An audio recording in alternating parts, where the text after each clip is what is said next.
The trick we're going to be learning today is spin. This is a really fun and simple trick to teach your dog. Start with your dog standing in front of you. If your dog won't stand, run back and drop a few treats on the floor by your feet or call him to you to get him up. Have a smelly treat that your dog likes in your right hand. Put the treat on his nose and slowly move your hand in a large anti-clockwise circle. The treat in your hand should be acting as a lure for your dog, and he should be following the movement of your hand. If your dog isn't following the treat, make sure it stays right on the end of his nose and that the movement you're making with your hand is really slow. You can try doing this trick in both directions. Some dogs prefer one way to the other, and you can teach your dog to go both ways. If you're teaching a spin in both directions, use a different cue for each direction, such as spin and twist, so your dog doesn't get confused. If you want to teach your dog a spin in a clockwise direction, put the treat in your left hand and lure him around in a clockwise circle.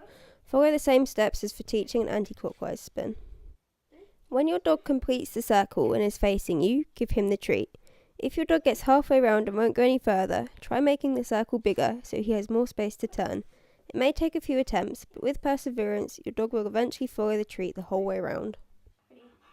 When your dog is consistently following the treat in your hand in a complete circle, you can start to add the cue. This is hopefully the stage you'll be at after one session, but don't worry if you're not.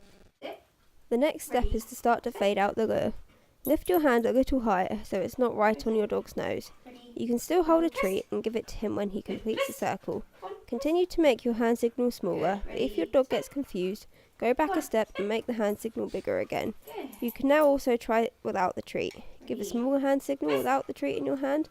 When your dog performs the trick, give him a treat from your pocket or a treat pouch. Eventually your dog should be able to do it on voice cue alone, but this could take a week or more.